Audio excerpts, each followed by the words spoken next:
2-year-old Vanessa Morales was last seen on December 2nd, 2019. The same day, her mother, Christine Holloway, was found murdered inside their home on Myrtle Avenue. Some crimes announce themselves with noise. Others begin quietly, with unanswered calls, an empty driveway, and a growing sense that something is wrong. In Ansonia, Connecticut, a small city where routines rarely change, the first sign of trouble was absence. On a cold morning in early December 2019, a teacher failed to arrive at work. No message, no explanation. And for those who knew her, that alone was enough to raise concern. Christine Holloway was not someone who disappeared without notice. She was 43 years old, a special education teacher known for her reliability and compassion. Colleagues described her as calm, organized, and deeply committed to both her students and her responsibilities. Outside the classroom, she was a devoted single mother to her 1-year-old daughter, Vanessa Morales. When Christine did not answer calls or respond to messages, concern quickly escalated into alarm. By late morning, a welfare check was requested. Officers from the Ansonia Police Department were dispatched to Christine's home, expecting to find a medical emergency or a simple misunderstanding. Instead, they found silence. The house appeared undisturbed from the outside.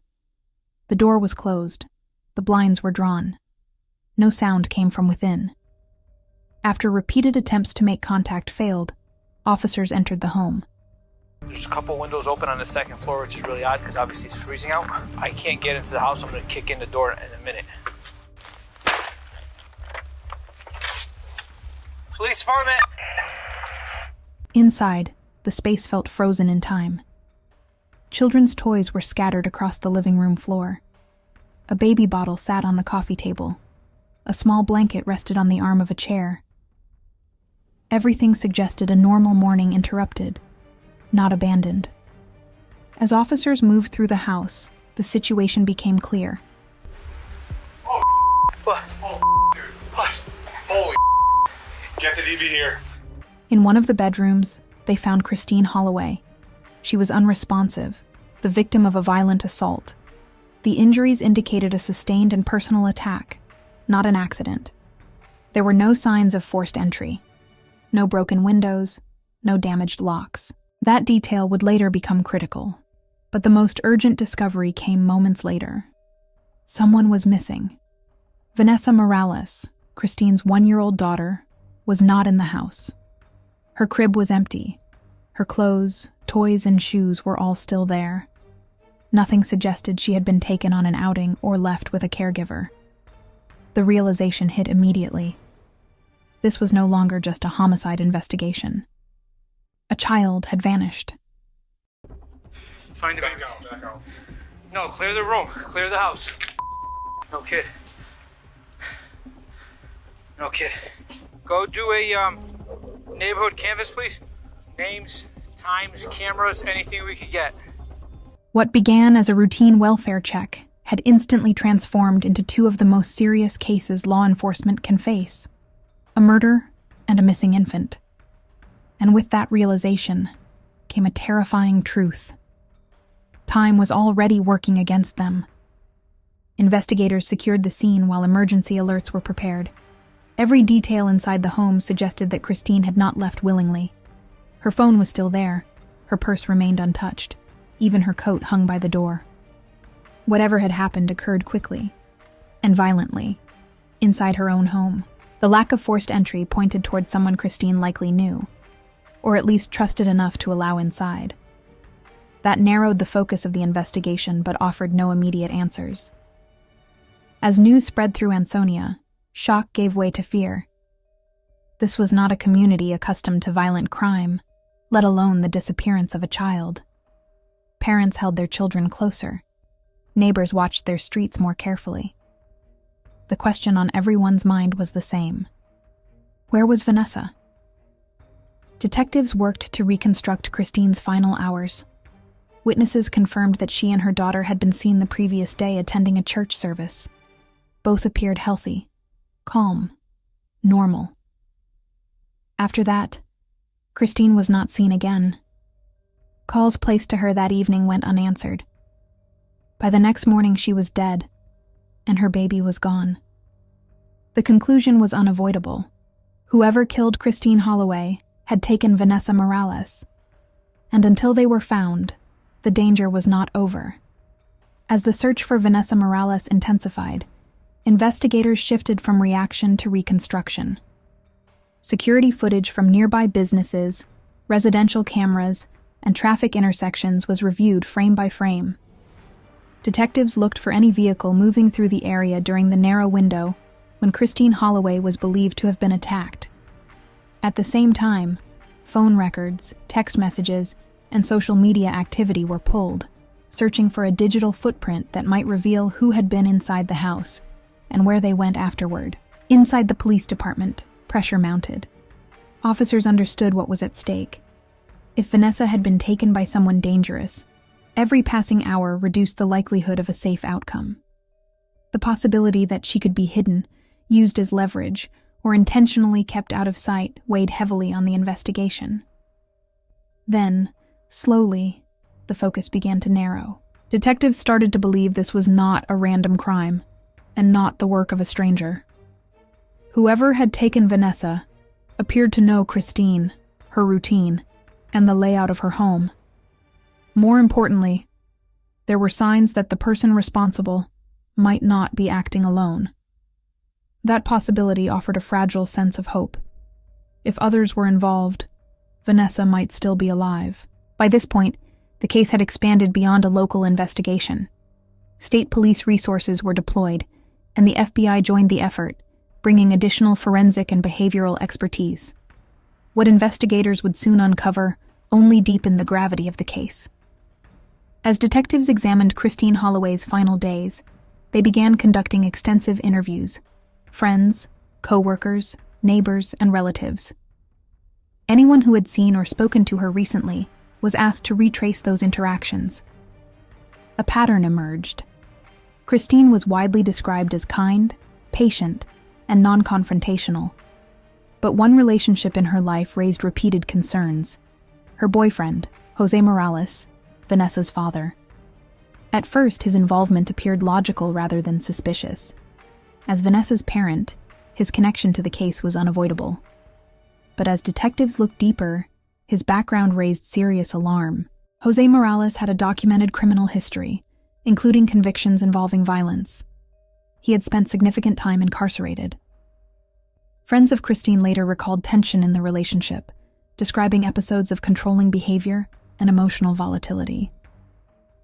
While no one initially believed he was capable of something so extreme, concerns about his temperament had existed long before Christine's death. Equally troubling was his behavior after Vanessa disappeared. Instead of actively participating in the search, Jose appeared evasive. He gave inconsistent statements and avoided direct answers about his whereabouts during the critical hours surrounding the murder. Each interview introduced subtle changes to his story, details shifting just enough to raise suspicion. These inconsistencies pushed him to the center of the investigation. Meanwhile, forensic teams processed Christine's home in detail. Fingerprints, DNA samples, and trace evidence were carefully collected. When laboratory results returned, they confirmed Jose Morales' DNA was present at the scene. On its own, that fact was not unusual. As Christine's partner, his presence in the home was expected. But the locations where his DNA appeared, and how it aligned with the crime scene, suggested involvement far beyond normal domestic contact. Investigators then turned to Jose's movements after Christine's death. Surveillance footage from a gas station miles away showed him in the early morning hours. He appeared agitated, repeatedly looking over his shoulder. He was driving a vehicle that would later be linked to the case. Inside that car, police found items belonging to Christine and Vanessa. More importantly, several of Vanessa's essential belongings were missing, including her car seat. That detail indicated planning. Someone had prepared to transport a child, not flee impulsively. As detectives spoke with Jose's acquaintances, additional concerns surfaced. Several people reported seeing him after the murder behaving erratically, nervous, paranoid, and unusually guarded. One individual recalled him implying that Vanessa was being taken care of, while refusing to explain what that meant. By this stage, investigators were convinced of one thing. If anyone knew where Vanessa Morales was, it was Jose. When confronted directly, Jose denied killing Christine and claimed he had no knowledge of Vanessa's whereabouts. But his explanations continued to evolve. Small details changed with each retelling, an indicator detectives recognized all too well. It was the behavior of someone trying to stay ahead of the truth. We know where Christine is. You know what Christine is? Yes. Oh, you guys found her? Yes. Well, what about the baby? Christine's dead. No, come on, Cindy. What happened to her? What happened to her? Come on, Cindy. No.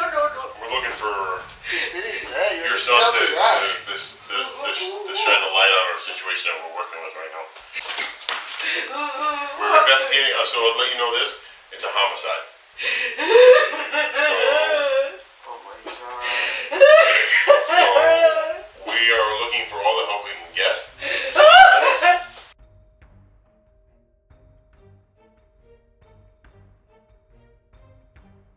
Where you find Christine? Where you found her?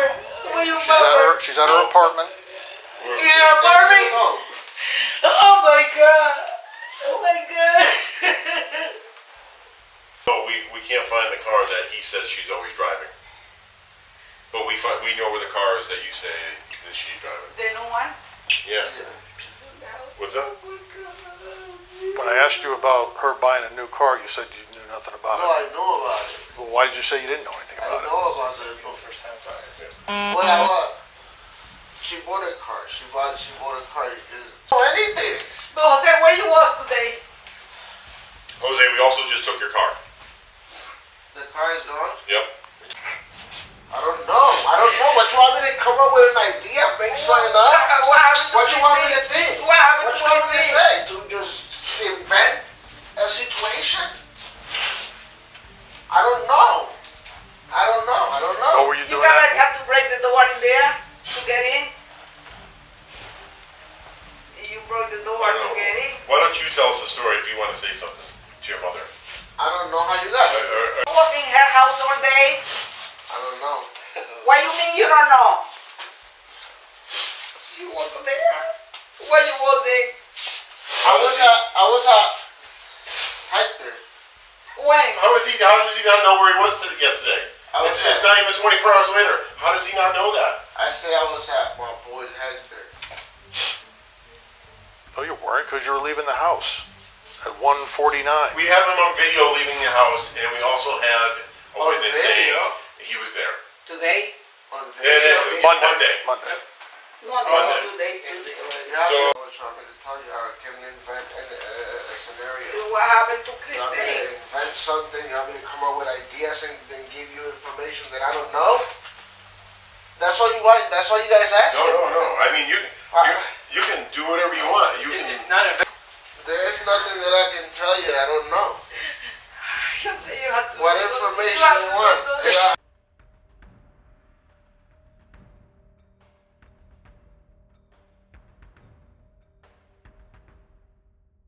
Obviously, something did happen. Were they in a serious relationship? Huh? Were they in a serious relationship? Yeah. Well, he said it was. Oh, we wasn't in a serious relationship. They were dating. So he's gonna say you were. I was at his house. I was at on with him. Monday. I was with him. On Monday. The weekend. No, Monday. But you just said you were with Hector on Monday. You said I don't I was- remember I was what I was busy. doing on Monday. I was with now I'm Hector with the Hector. weekend. The weekend. What about Monday? They're asking about Monday.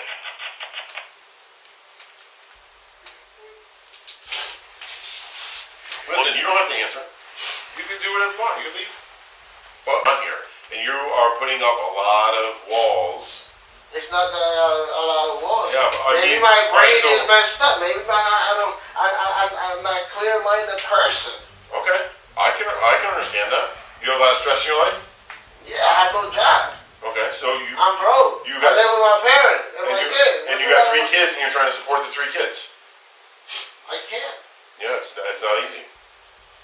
That is not easy. Yeah, and you should be the one supporting your parents, but you can't right now because that's how hard it is. And you just lost your job a few months ago. I understand all that.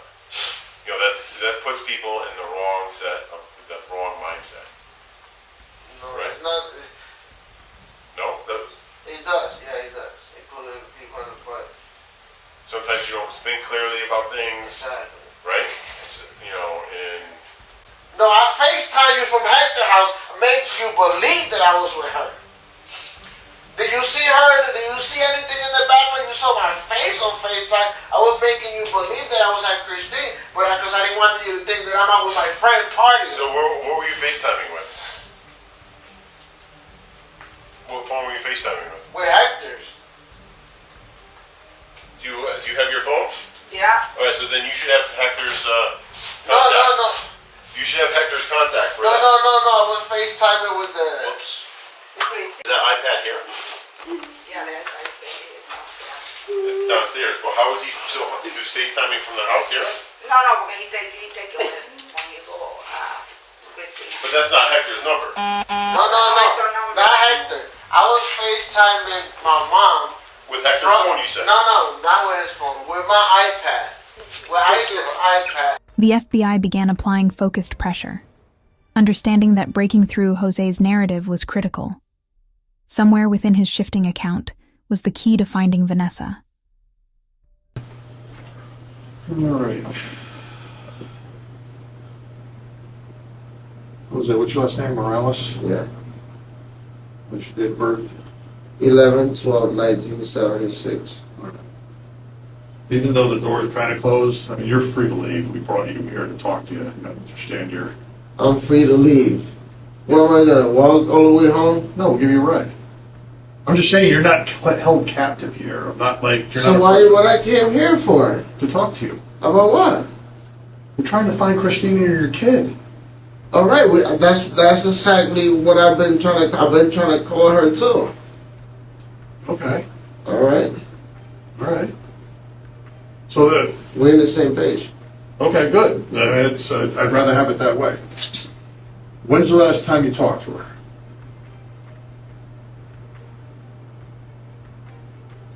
I talked to her. I think it was Monday morning when she was going to work. So that was yesterday morning, Monday. Yeah. About what time? Early in the morning. Okay. So that was talking on the phone or in person? On the phone. On the phone. Did she say anything? Was there a problem? Was there any kind of issue?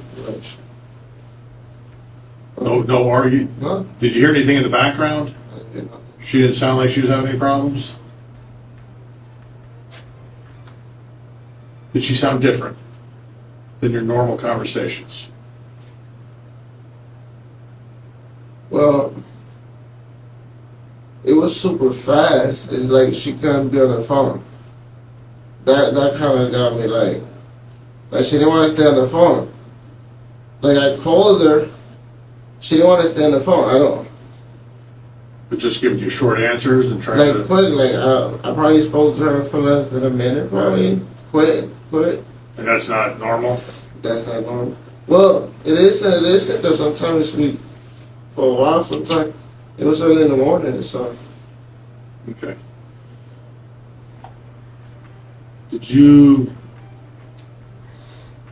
Did you stay over there this weekend?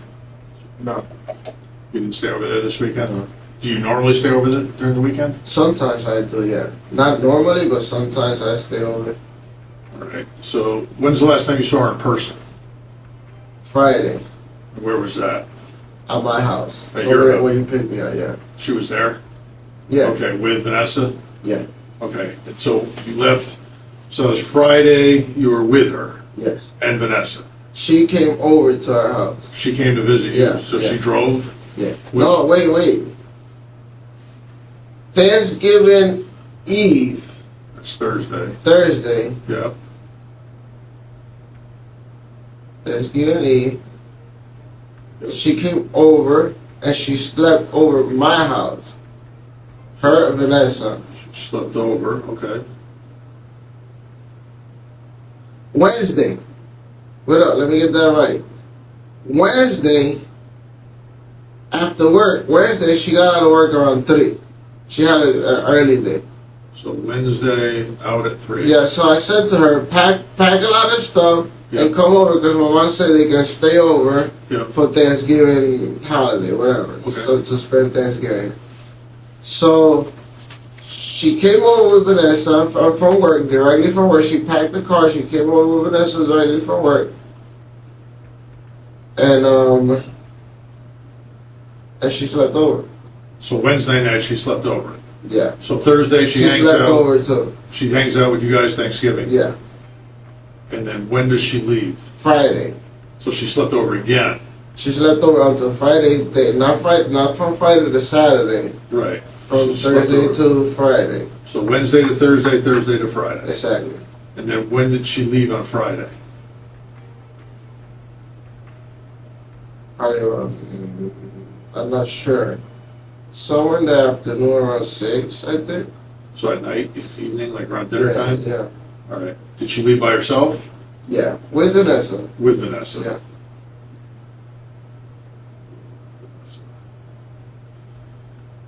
And you're assuming she went home?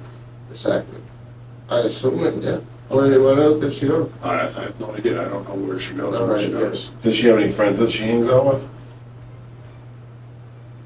Now that well, we are boyfriend, girlfriend. You guys are. Yeah, but we're not that close either. Because she got her own place, she do her own life, she got her own apartment. When she got this apartment over here, she asked me if I can help her out, like, with the lease, because I guess the landlord over here, they want to give it to her by herself. So she said, could you help? Because I had a good job at the time. That's what happened. I had a good job at the time. He said, can you help us and with the lease? And I said, okay. I signed the paper. She gave me some paper. I signed. I said, okay. So she got an apartment. Because she was leaving. She used to live with her brother Steven and Shelton. That's where she lived for like 3 years. She was living there when we met. Before that, she lived in Richmond. Then, when she got pregnant, we was dating when she was living with Steven over there. But Steven and them were mean to her, or whatever. Right before the baby was about to be born, Steven said, you gotta leave. He kicked her out. I don't want to hear babies crying in my house, this and that. Because she was a roommate type of thing, she'd give her half. But now Steven had a new girlfriend. The reason she moved in with Steven was because she was helping him pay the rent. But then he got a girlfriend that was helping him, so now she became a third wheel. So then the baby, so she said, you gotta move on. So she started looking for an apartment. I said, look for an apartment. She started looking for an apartment, so she found this apartment in somewhere around here in Shelton. No, not in Shelton, in Sunny. Where is that the same apartment she's in, right? Yeah, that's where she found that apartment. So, listen, yeah. So make sure I got this right. She left your house or your parents' house on Friday Yeah, with Vanessa. yeah, But you didn't go with her? no. So where did you stay over the weekend? I stayed with my friend Hector. Hector.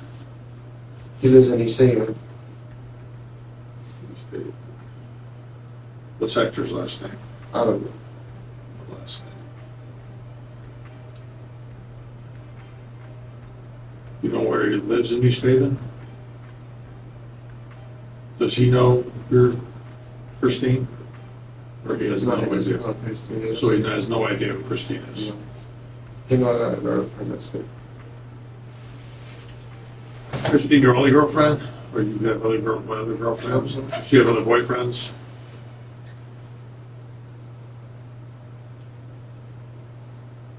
We're not that close. Right. It's like, we have a baby. Yeah. Well, it's not like she my girlfriend. We say that, we use that word very lightly. Yeah. But we have a baby together. That it happened.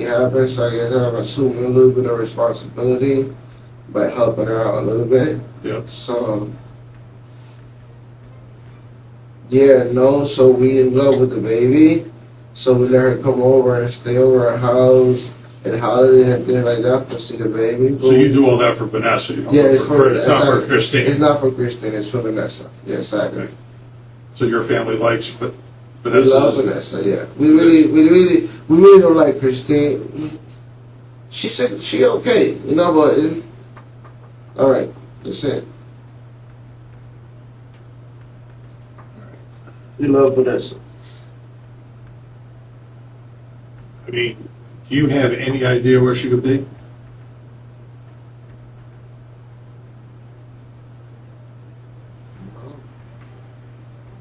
Zero. So, No idea where a 1-year-old would be. Vanessa? Yeah. No. I mean, Christine is an adult, so I mean, I'm more concerned Well, about her. Christine is with Vanessa. I figured. Okay. I'm saying an adult's an adult, they can come and go and do whatever they want. But Yeah. a 1-year-old's at the mercy of whoever's with them. Yeah. But Vanessa, they left together. We mean they left together Well, Christine took Vanessa with her on Friday. on Friday. Yeah. So were you at the house at all this weekend? Her house, Christine's? Not the other weekend, but You didn't go there to pick anything up, drop anything off? on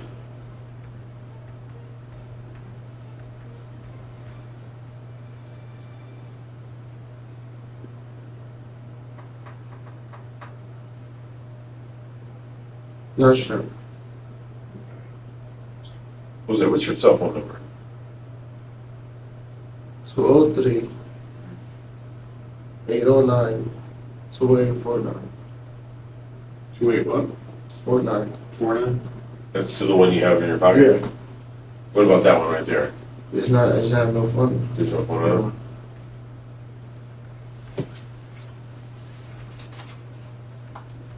So the last time you called and talked to her was for that minute or so? Monday morning. Monday morning.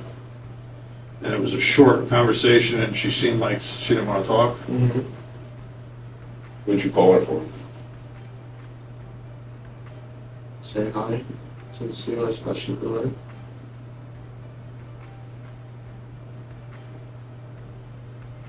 You talked to Vanessa at all? You can't really talk to her. I didn't even know if you put the phone up to her ear or something. So no idea where we could start trying to find her?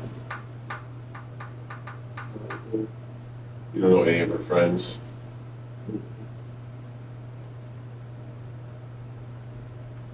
And you don't know about her hanging out with other guys? She probably was.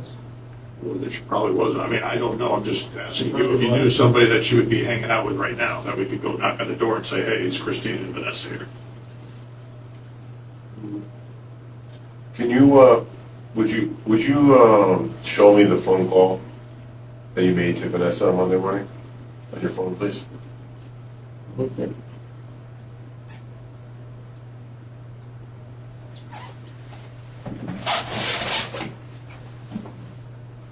You see on the post that guy is being trying to My call her. love, you have her in there as your love, or? Yeah.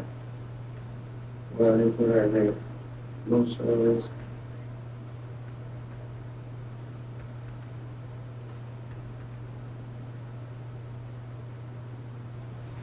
Valid calls. So you just have one on, This is from, I've been trying to call her. would you mind if I take a look at it? Yeah. That's me trying to call her. You got a whole bunch of phone calls from today, that's, Me trying to call uh, her. yeah. Cause I was worried, so I keep trying to call, keep trying to call, keep trying to call. It goes straight to voicemail.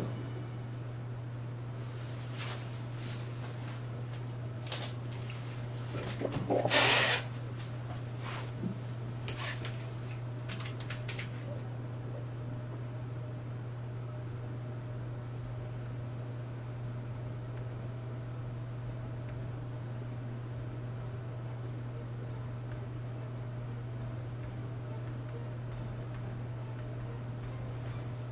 Today's date. Right now it's the 3rd. So yesterday it was the 2nd.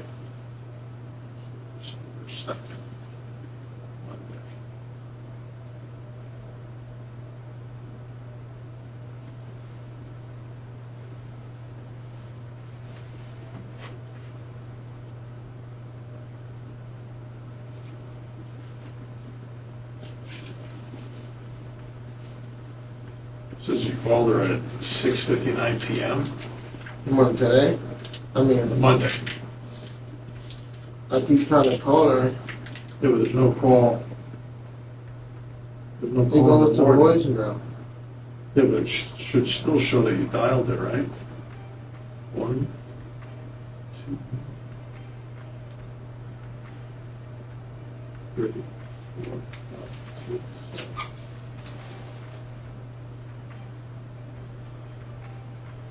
So you called December 2nd, 6:59, 8:12,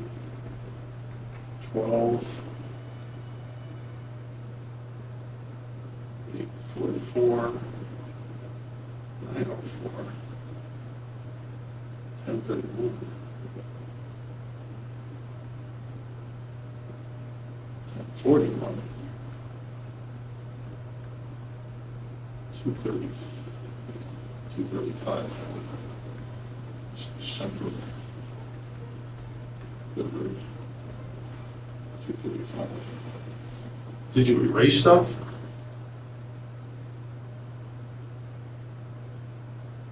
I always delete all my, I pretty much delete it. I delete all my calls all the time. You didn't delete these 7 though. I'll delete it right now if you want me to. No. You can do what you want to do.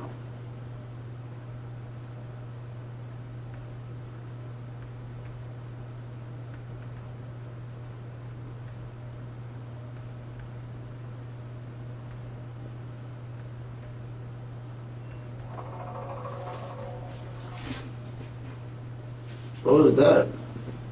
My phone.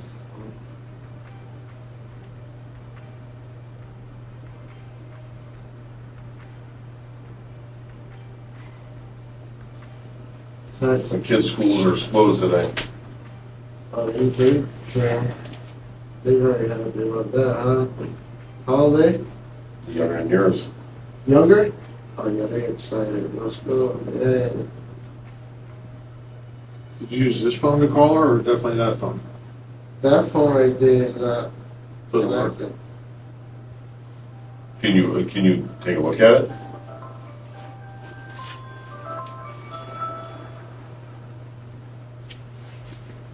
Can you show us the call log on it? On this phone, what y'all gonna do? Unlock it? Huh? Yeah, to show us the call log. Maybe using that phone. Because this phone, there's no calls in the morning.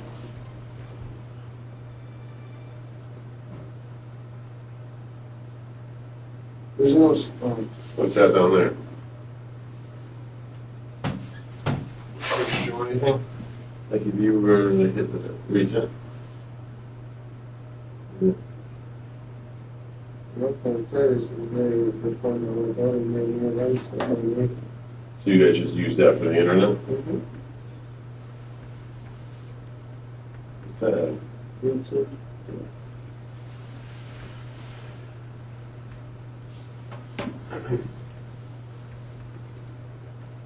Should have left this phone at the house. That was my son playing with it.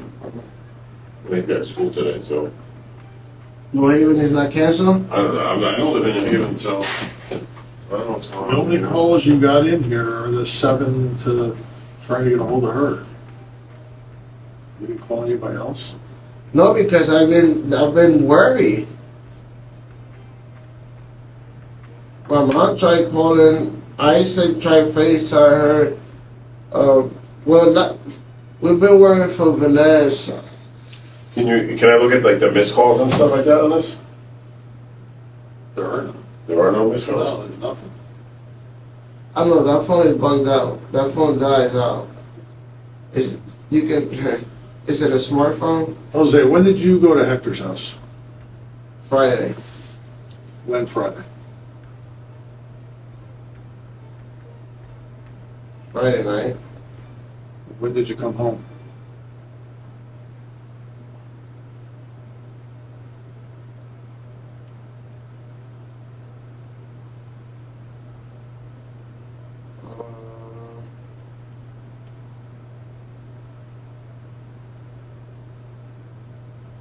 Monday. What time roughly? To my mom's house? Yeah. To where I live at? Yeah.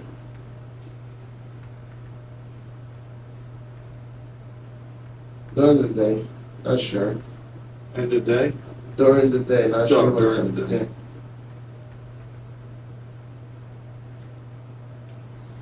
Did you have this cell phone out with you? No. Does anybody else use that cell phone, or are you the only one that uses it? Like, so if you left the house, would you have that cell phone on you? If I left my house? Yeah. Yeah, I have my phone. Like that usually. I just find it odd that there's no other phone calls on there. No received calls, no missed calls. No This phone is bugged out. The reason why this phone is bugged out is because you see how you got the bars? Yeah. Once it dies, it deletes everything. It dies, and then, like right now, you have 4 service days.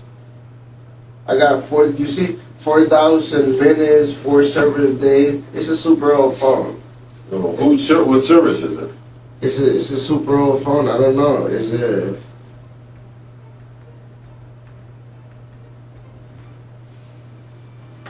I don't know. Post Mobile, I think. Jose, did you tell your parents where you went on Friday? Yeah. Where did you tell them you went? Yeah. Listen. Yeah. Listen. Yeah. Listen what? Your dad said you went to Christine's Friday with her. Why would he tell me that? He said that I went to Christine. Yes. Probably that's why he thought I was. Why would you? You said you told him where you went, and if you told him you went to Hector's, She he got wouldn't her tell own. me. She got her own car. Right, but why would he tell me that you went to Christine's if you told him where you went? Why would he tell? He probably assumed. No, you said you told him where you went. I told who, my father? Yeah, you just told me. You said you told him where you went.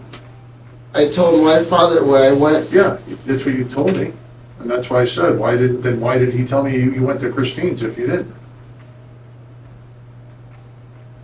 I told my father that I went to Christine. That's what you just told me about 30 seconds ago. I'm not sure. You're missing my words. You wrote that down? No, you said that you told your father where you went, and you're telling us you went to Hector's, right? Yeah, That's what that's, you that's told what us. I went to Yeah. Hector's. Yeah. So you. I didn't. told, Wait. I didn't tell my father when I went to Hector. Yeah. That's where I went. And Detective Atkins asked you if you told your father where you went. You said yes. There's a. Well, it's a whole mixed understanding right there. All right. So how did Christine get to your house on Wednesday? She drove Okay. In what kind of car? in her car. I'm not sure. You don't know what kind of car she has? Mazda Protege. I'm not sure what color is it. Gold light. Did you buy a new car?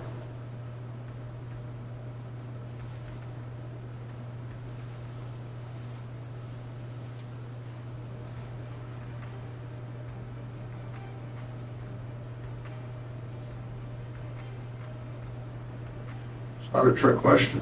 Just asking, do you know if she bought a new car? I'm not sure. I don't know. How does your dad know He knows what. that she bought a new car? Well, I guess she Your bought dad a- knows a lot of stuff. I guess she bought a new car. But did you know she bought a new car? I think she did. Yeah, I think she bought a new car. All right. I know. Since I know her, she had the same car. I think she bought a new car. So how did you get into Hackers? In my car. What car is that?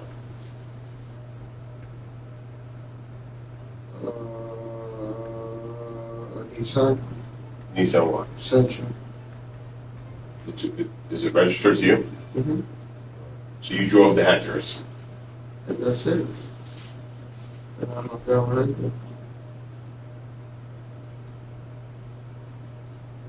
So how are you going to help us find Vanessa? I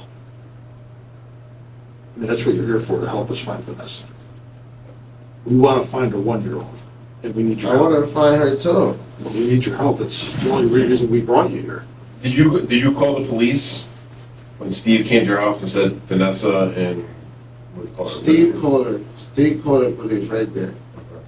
He was right there. He was So he's the uncle though, right? He's the uncle. He's the one that kicked Christine out. Are you 100% sure that Vanessa is your kid? I didn't have no DNA test, but I assume so, yeah. What was that?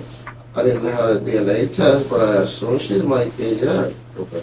I mean, because if someone came to my house and said Vanessa's missing and it's my 1-year-old daughter. I'm worried. That's why I keep trying to call my kids. We Jose, keep trying the to- whole right here, you talked about everything but her. The whole right here, you Yes. didn't talk about a 1-year-old daughter that's missing. I don't get that. That's my daughter. Yeah, we want to find her. All right. And the only reason you're here Is to find her. is to help us find her. All right, so let's find So her. where is she? I don't know. She's You have with no Christine. I feel like you don't want to give us any information. Your father's given us more information that you're willing. And She's with Christine. All I you would know every single piece of information that your father would know.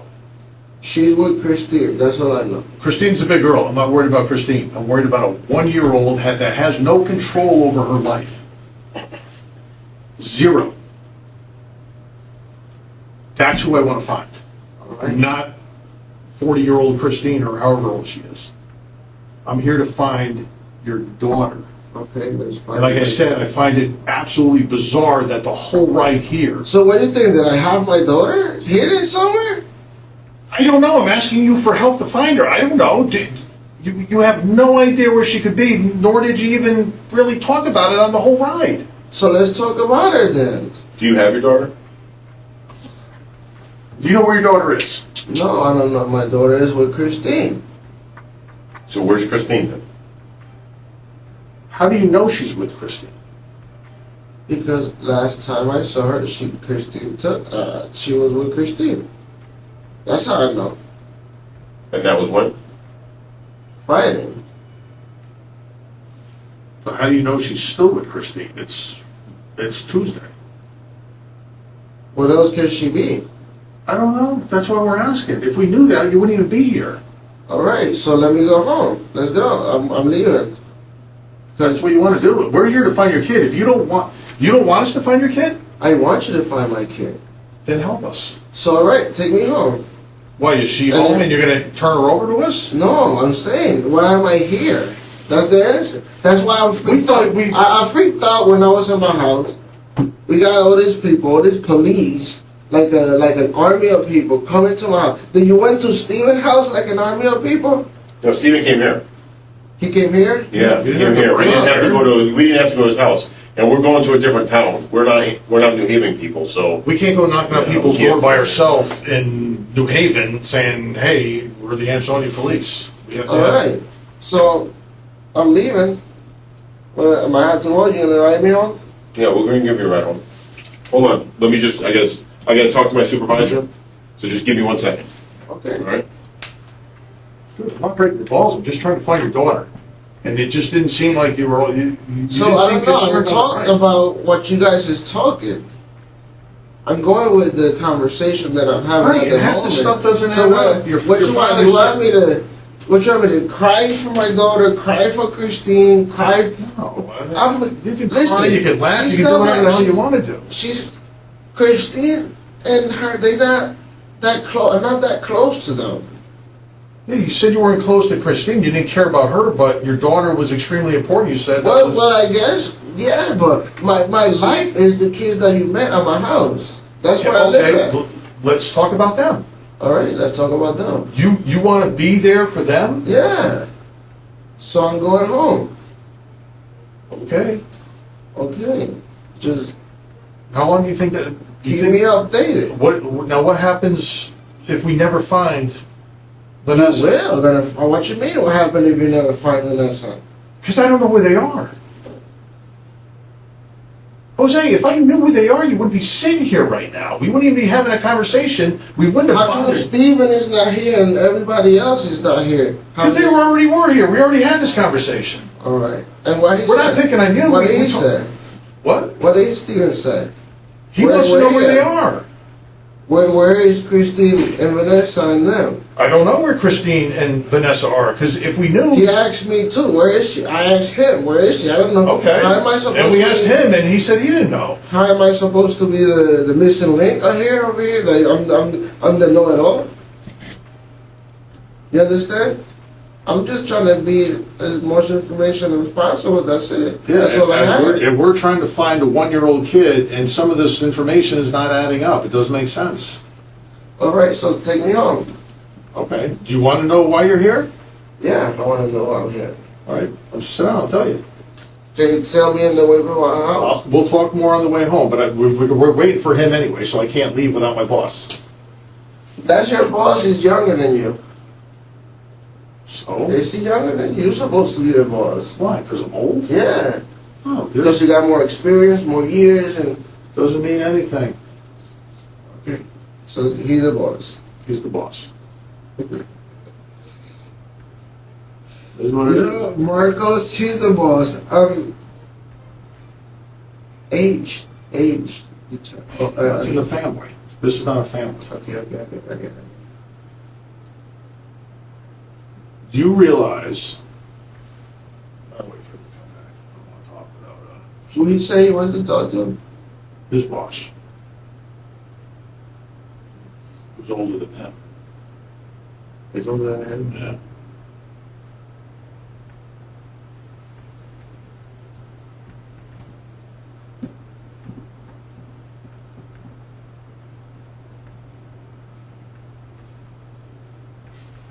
As soon as he gets back, we'll leave. My kids is worried. My mom is worried. Everybody's worried for me now. You should be. All right? But we told your dad you'd be coming home, and you're coming home. Okay. I just gotta wait for my boss and we'll leave. I can't bring anything by myself. Okay. Boss. How you feel calling the younger man boss? Because a lot of guys are younger than me. The chief is younger than me. How long you been doing this? You a detective? 25 years. You a detective? How come you're not the boss? I don't want to be the boss. I like being a detective. If I wanted to be the boss, I'd be a boss. So you could have been the boss if you wanted to. When the boss make more money? Yeah. It's not always about money. Okay, gotcha. It's about doing what you like to do. Okay, I understand.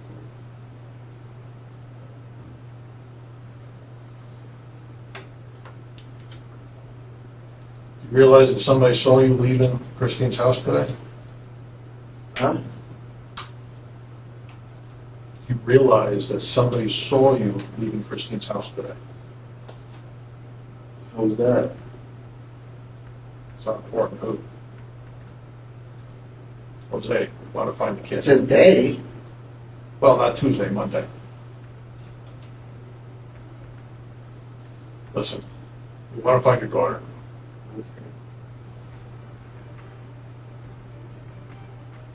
Okay, let's find her. How we're going to find her.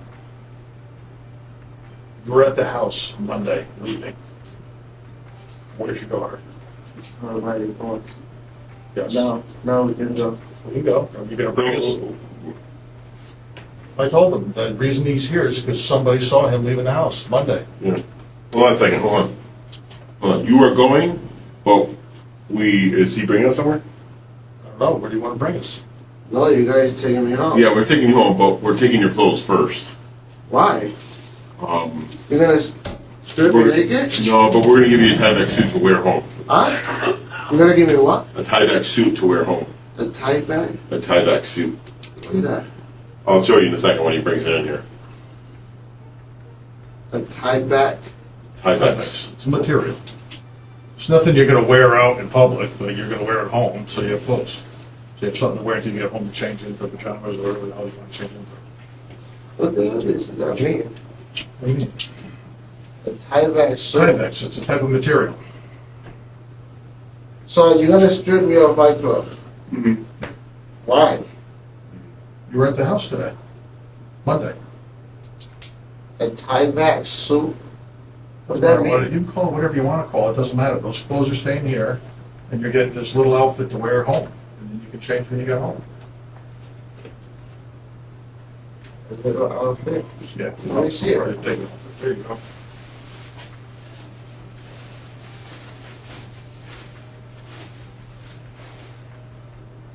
What is that? So, what do you call it? You wear? Oh,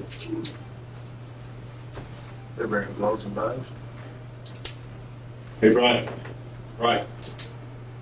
I thought you said you guys wasn't gonna hurt me. No, what the, that doesn't hurt. There's no pain involved. So why am I gonna, I'm not gonna put that on. Unless you want to go home naked, I don't care. Why, you gonna force me to put that on? Why am I gonna put, this is retarded. Why am I gonna put that thing Listen, on? you know why we want your clothes. You know it.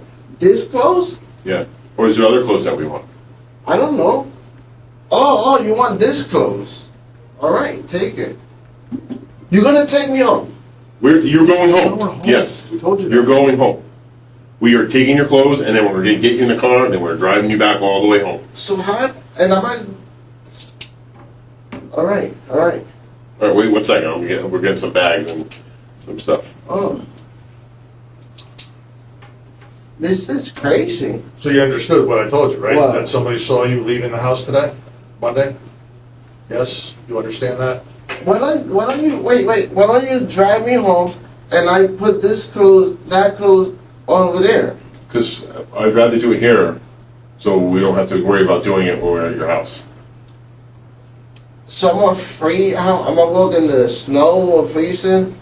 No, we'll let you walk outside with your shoes on, and then once you get to the car, we'll take them off.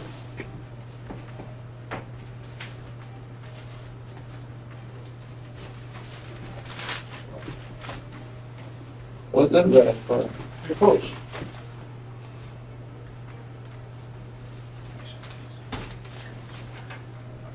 And he's got gloves over there. You can see. Here you go, Steve. Come on. Hey. How are you? I'm doing good. Hello. Hi. How are you? Okay. Why you guys put gloves on? For? Keep things clean. Okay.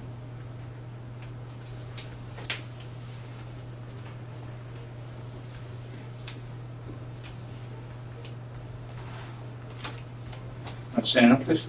Yeah. Take your sweatshirt off. Don't reach into your pockets, please. I'm gonna put my phone here.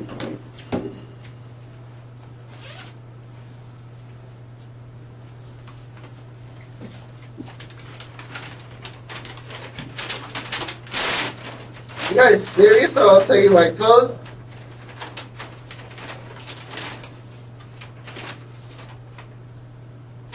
This is ridiculous. You like totally ignored me when I told you somebody saw you leaving the house. You don't even, like I never even said it.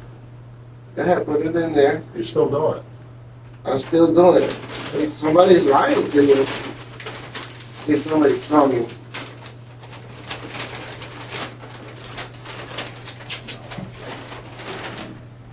Have a seat, please.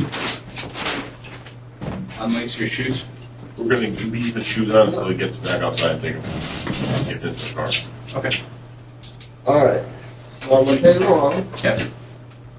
What are my socks? Wet floor. What time you wear my pants? This? Yes.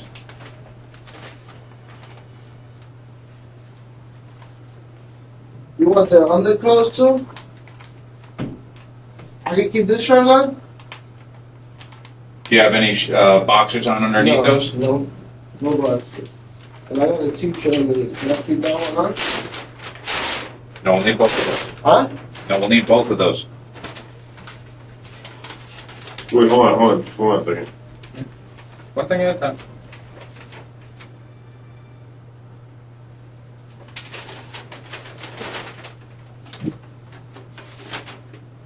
Top shirt, please.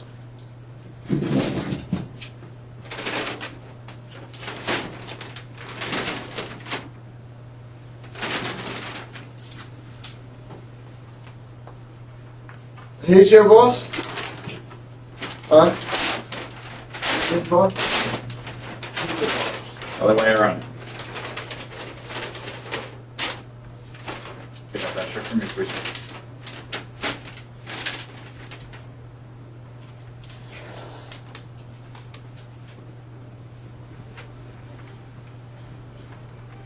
What, can I keep my socks?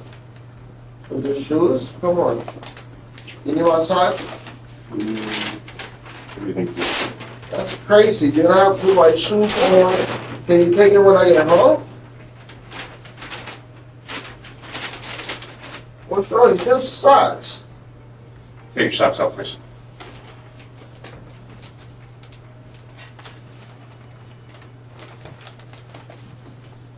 This is ridiculous. Yeah. That's ridiculous. I got them. That is garbage. It's all right. Get another back. Empty. What happened? Why do you have tissue between your feet? Oh, because look, you see look under. You see that? How it hurts. So the tissue dries it up for the moist. Because if it, Where you got like athlete's foot or something? yeah, exactly. So with the tissue, if I sweat, whatever, I keep the tissue to keep that dry in there. I just never heard of that before. Because if I sweat, the cut gets bigger. So I'm trying to keep it dry. If I put powder, you know. Okay. All right. Can I put my sneakers on now? Hold on for a minute.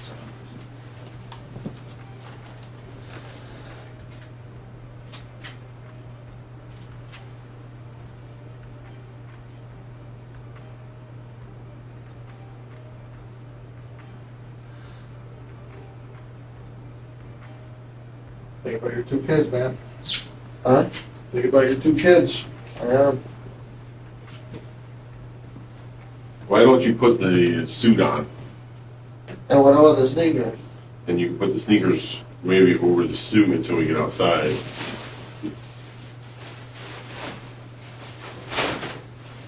You guys, what are you gonna?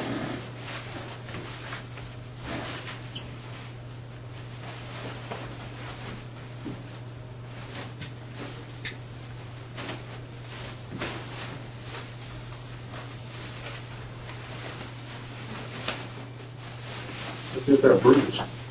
Oh, Bruce. Right here, right here. On the other side, Other side. Over there. right there, yeah.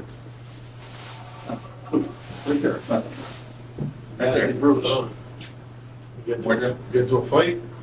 I don't know. Could you step over here first? Where'd that come from? I don't know. What about that? Where did that scar come from? My pen was. I got. My pen was taken up.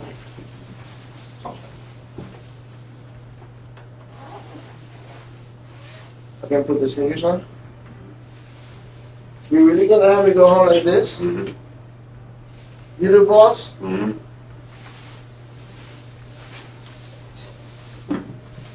Seriously? Mm-hmm.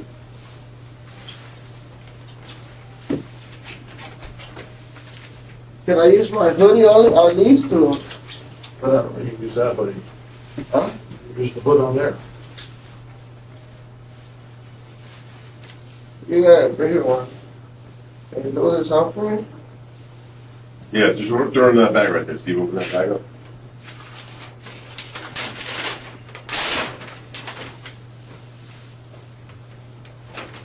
You bring water with you. First.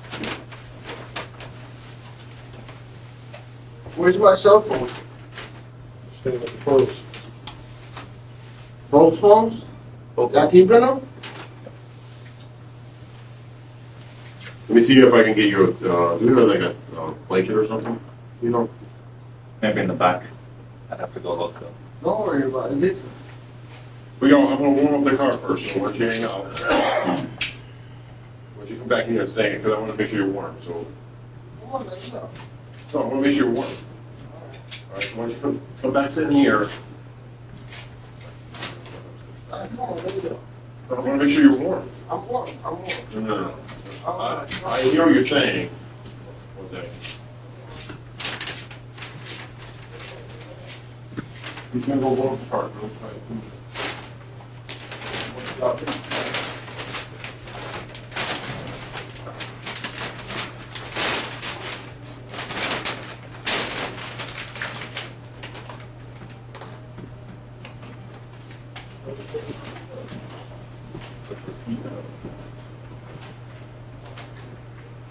As the investigation progressed, public suspicion intensified.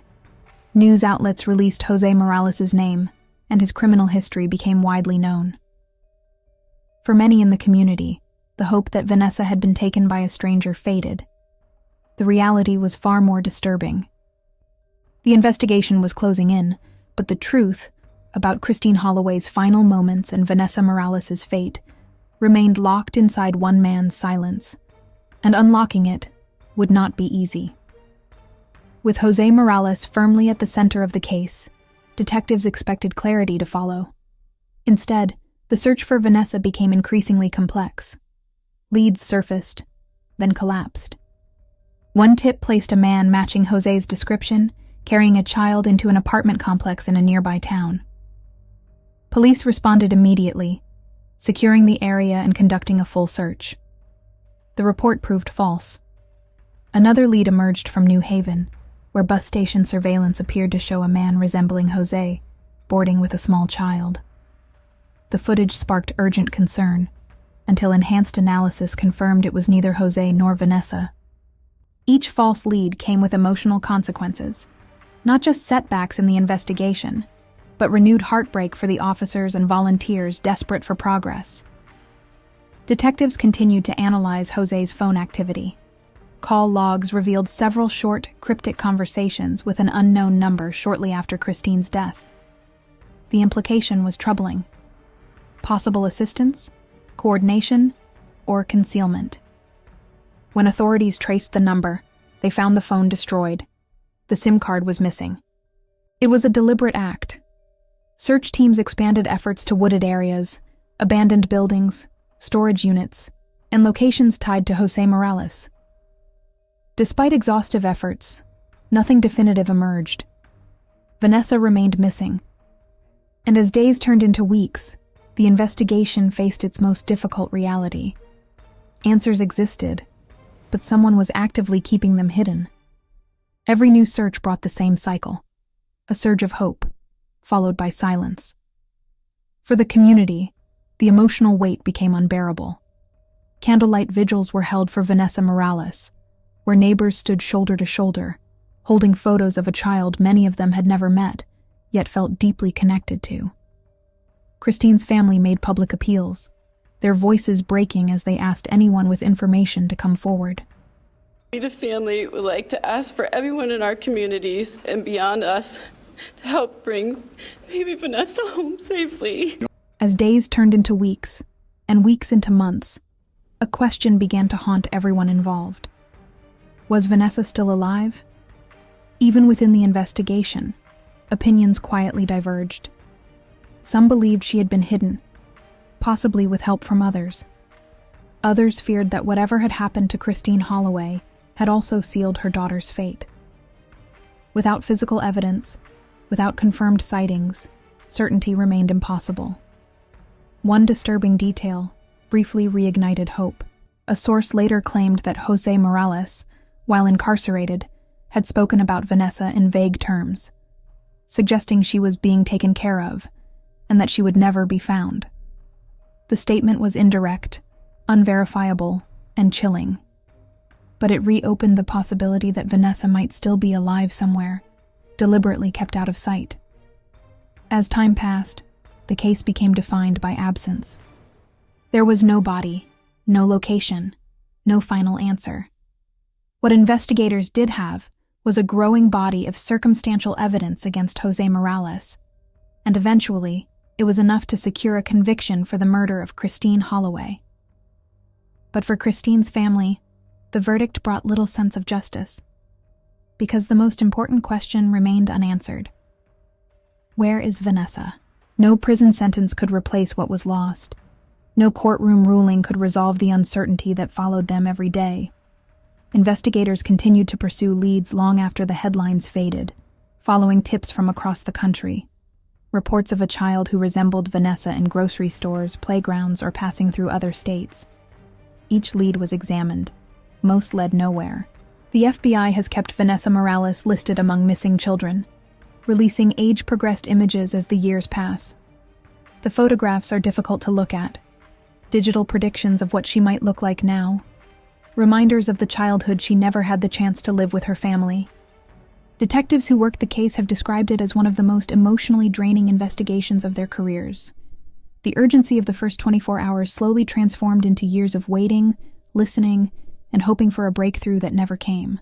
Christine's family has been left in a state few can imagine, grieving the violent loss of a daughter and sister, while living with the constant uncertainty of not knowing what became of her child.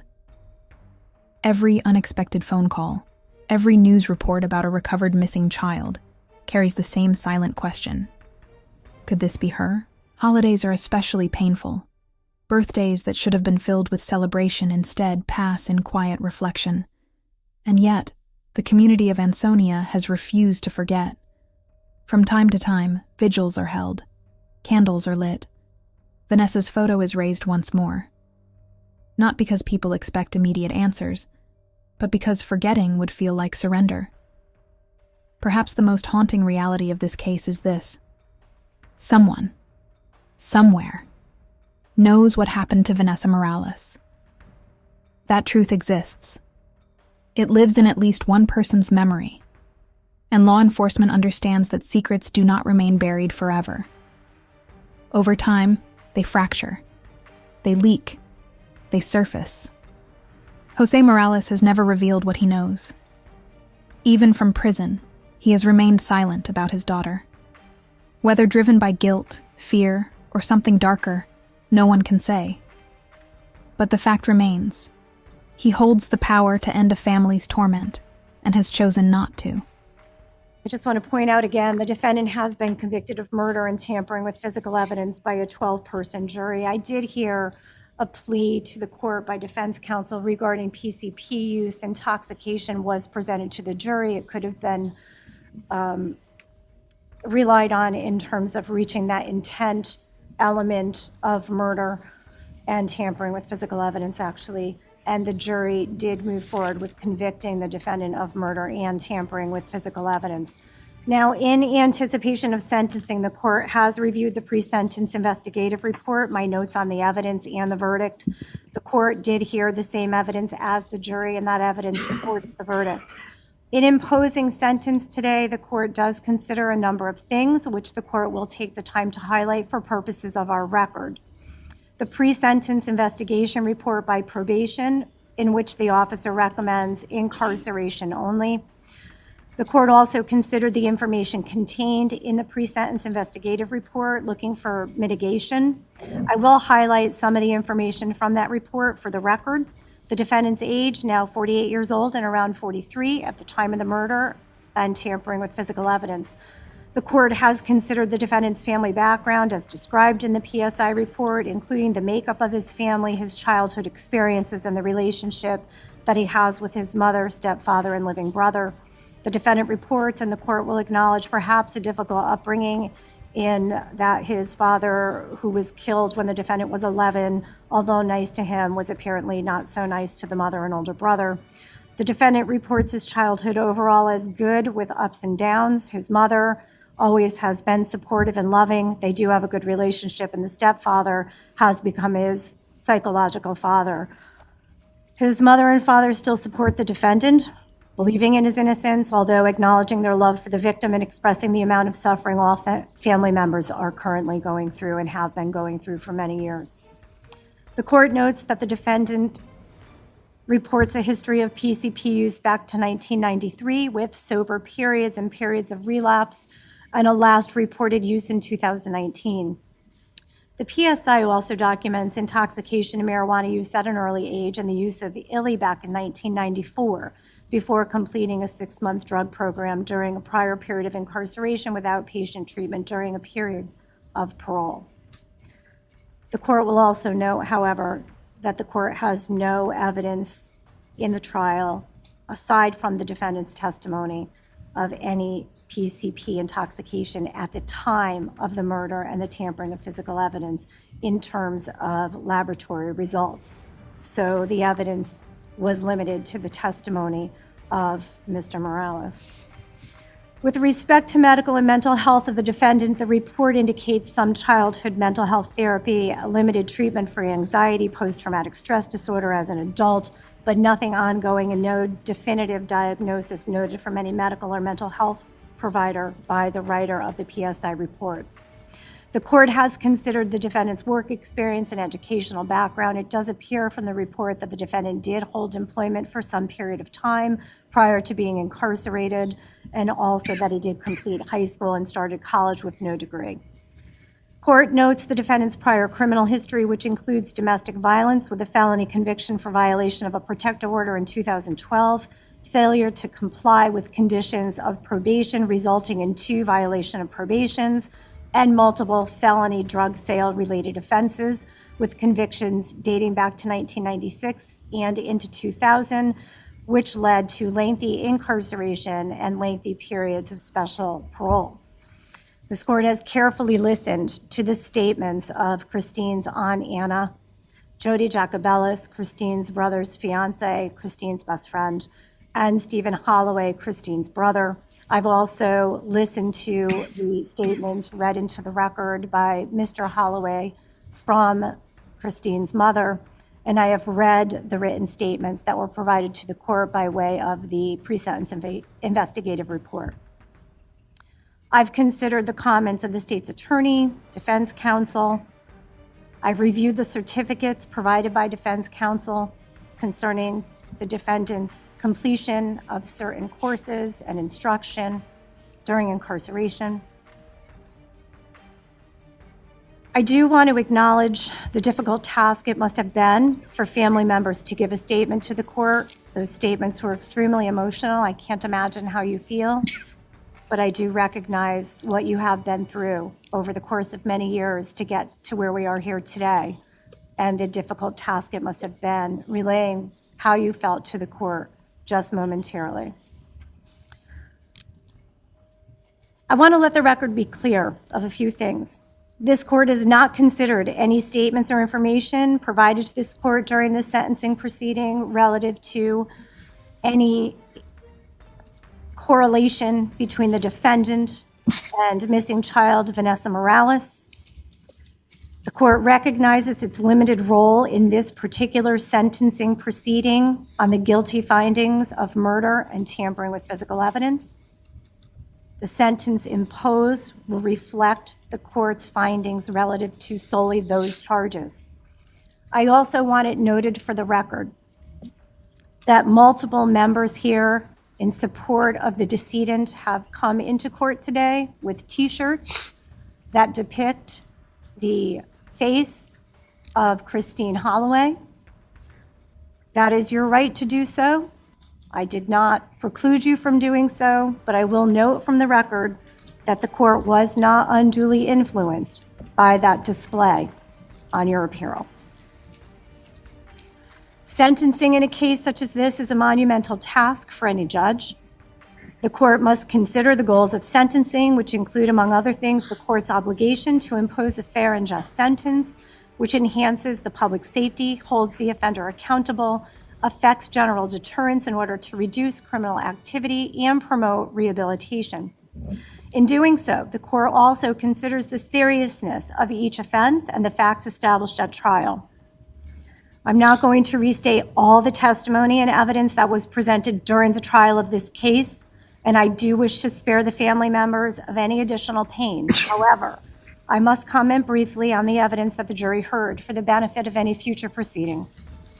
It was established beyond a reasonable doubt, our highest burden of proof, that the defendant specifically intended to kill and did in fact cause the death of Christine Holloway.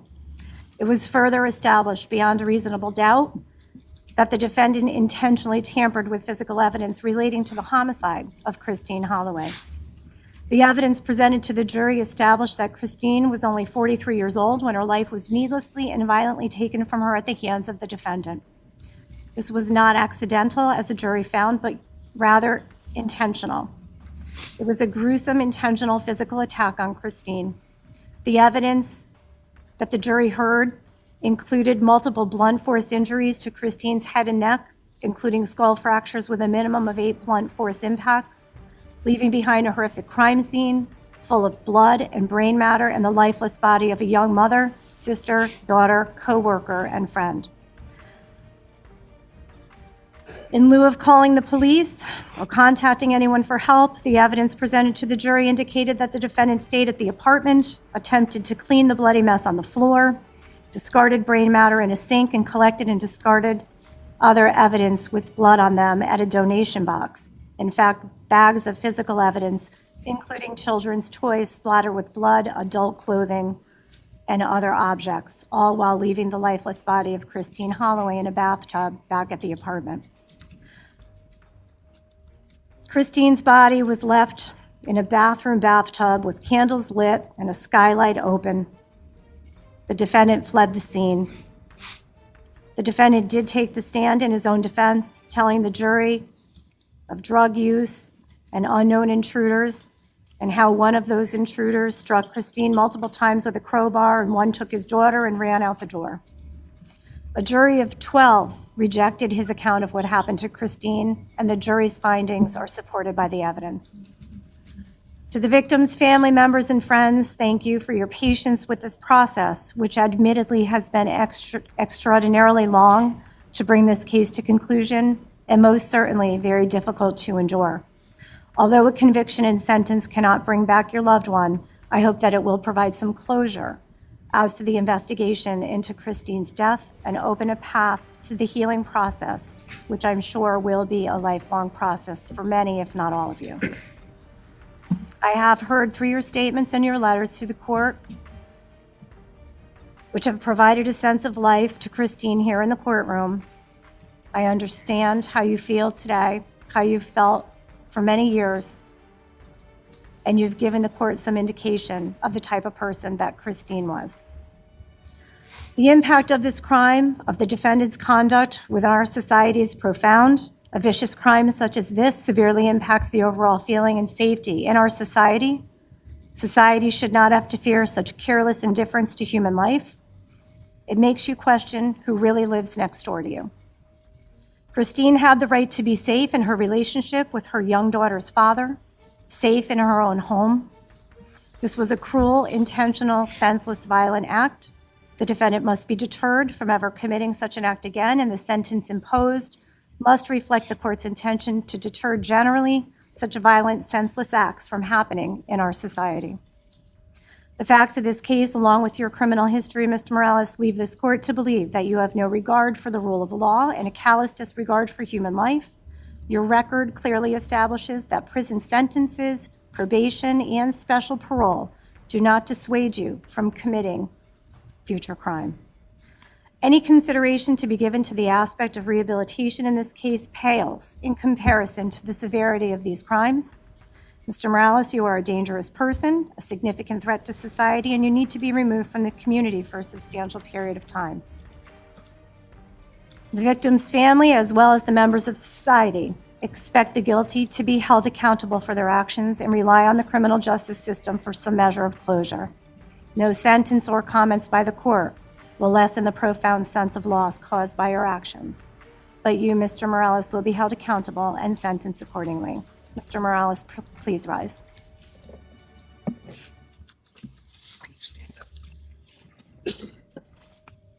Upon the court's considerations as outlined on the record, the following sentence is hereby imposed. As to the finding of guilty of the crime of murder of Christine Holloway, it is the sentence of the court that you be committed to the custody of the Commissioner of Corrections for a definite period of 60 years to serve, which in accordance with our statutes is defined as life. As to the finding of the crime of tampering with physical evidence, it is the sentence of the court that you be committed to the custody of the Commissioner of Corrections for a definite period of 5 years to serve, to run consecutive to the sentence on the murder for a total effective sentence of 65 years to serve. At this point in time, I'm going to note your right to appeal. I'm also going to note that Connecticut General Statutes 1898E does not render you eligible for risk reduction credits on the murder, that 60-year sentence imposed. You may be eligible, however, pursuant to our statutes, if applicable, to earn risk reduction credit on the sentence imposed on tampering with physical evidence. Total effective sentence, 65 years. Court is going to waive any costs and fees for good cause in view of the lengthy incarceration. You do have a right, sir, to seek sentence review and modification as provided by way of statute as applicable. Madam Clerk will outline the documents she's providing you, which will also include a pardon brochure. Madam Clerk, would you please provide defense counsel and defendant with a copy of the documents, and please state on the record what documents you are providing. Your Honor, we have executed the documents you're referring to and forwarded those to Madam Clerk for filing after the conclusion of today's hearing. Okay, so just let the record reflect that the defendant is in receipt of his right to appeal, his conviction, his right to sentence review modification, as well as a pardons eligibility brochure. Counsel, is my understanding that there is property being held in this matter? Your Honor, with the court's permission, we'd ask that all seized property be held pending the appeal. As well as the fact, Your Honor, that there is an open investigation, so all property that was currently entered into evidence, ask that it be maintained by the clerk's office for appellate purposes as well as additional investigatory purposes. All right, the court will order the property be held for appeal purposes. The court wants to thank counsel for your professionalism in delivering your case and presenting your case to the jury during the trial, and your arguments to the court at the sentencing proceeding, as well as your courtesies to one another. And I'd like to also thank the members of our audience for maintaining courtroom decorum during the trial and the sentencing proceeding. The Holloway Morales case is not just a record of a crime. It is a reminder that some tragedies do not end with a verdict. It is the story of a mother whose life was stolen, a child who vanished without a trace, and a community forever changed by the darkness that entered it one December night. And until the truth is finally spoken, this story remains unfinished, because somewhere the answer still exists. And those who care about Christine Holloway and Vanessa Morales have not stopped searching. They never will.